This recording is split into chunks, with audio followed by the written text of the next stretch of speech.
I gotta look here. Who's my audience? Because my staff don't know I do this. I don't want getting who is here. Okay, all right, I'll tell you what I do. And why it's critical. Let's see what time it is. Oh, 10:09, doing good. All right, so I think it happened here because it happened across the country. So I have offices across the country. Washington, D.C., Columbus, Cincinnati, Cleveland, Florida, New Orleans, occasionally Indianapolis, Cocoa Beach. All right. But when real estate crashed in 2008, it crashed everywhere. I mean, construction, like our Florida was a disaster. Orlando, give me an example.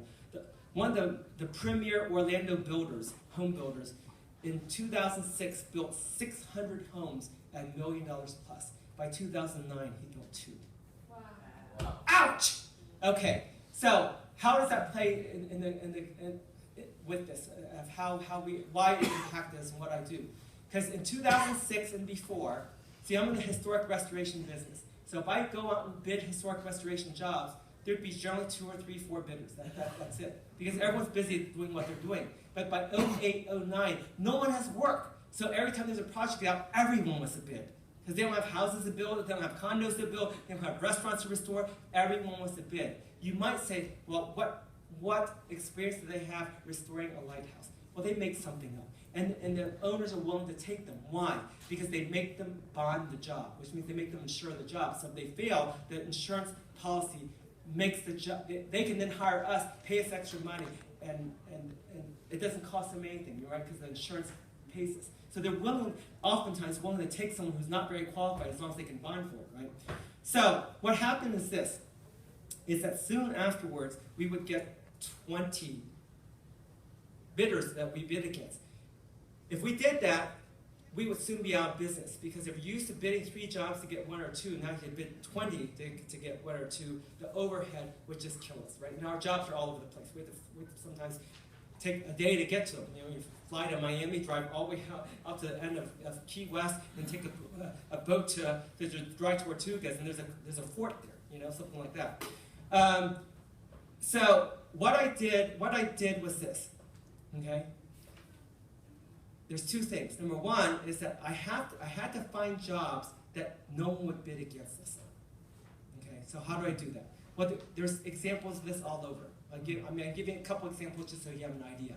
Like Tampa, the city of Tampa, you know, a couple of years ago, a year and a half ago, the Republican National Convention was in Tampa, right? And so one day, the Tampa mayor walked out, looked at his building, and goes, "Oh my God, my building looks so shabby." Unfortunately, that was June, and the convention was in August. He knows that if he actually made a request into city council to go through architectural planning to get his building restored, at least, you know, fixed up so that it was looked nice, it wouldn't even go out for bid until next January. So instead of making that request, what he did was he went to city council and requested permission to bypass architectural, bypass city planning, and allow him to hire a single source contractor who would basically write all this, to come up with all the specs and do it, and trust that they can do it and get it done in time. And he got approved to do that, and he hired us to do it. And those are the kind of projects I get. Like Senator John Glenn, one day, his daughter was at a very prestigious university and leaked in her room. He freaked out, called the president of the university, "You get this fixed right now." Except the roof was $1 million roof. They had to do it right now, no time bid, they hired us to do it. So how do I find this? I have 2 guys who go out through the countryside, all over the country, and they put onto my intranet these potential jobs. Now, this is the tricky part, okay? I'm pretty OT. When I look at this table, I can say that one works, that one doesn't. That one works, that one doesn't. As a result, when they go and bid, instead of bidding 10 jobs and getting 1 or 2, like many of our guys that I'm bidding, that our companies are competing us are doing, when we do it, we get them almost all of them. And we don't bid against anybody. Now, I don't do that with all our jobs. I only do it with enough so that they can screw up everything else and we're still fine, because I spend most of my time touring work. I don't spend my time trying to make money. So that's the first thing I do. The second thing I do is this. I make calls into my business from all levels. That means laborers, head of the company, my president, all levels. For whatever reason, they don't know. But the real, because I call it, because I have the list of all the birthdays, anniversaries, all the jobs are going. Because a lot of my guys have never met me. I've been out of my business for 10 years. They've never met me. So I call them and say, hey, happy birthday. I get them calm. What am I looking for? I'm looking for indicators of out ethics and PTSness. Because you can build something like this. That's what I did. I built a business that you know, up and up and up, up like this. And out ethics and suppression and PTSness will go, bam, wipe it out like that. Right.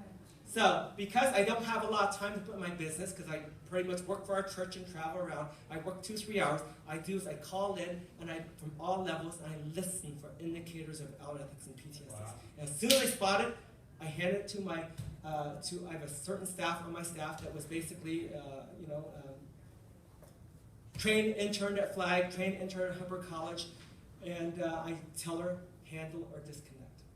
Simple as that. And most of my staff are not Scientologists, so I can't get them on a meter, right?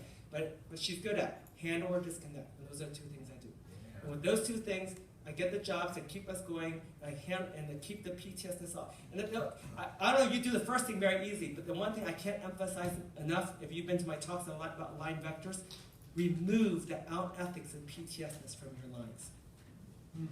That's all I can say, right? All right, good. Let's end off with this. Michael, is that person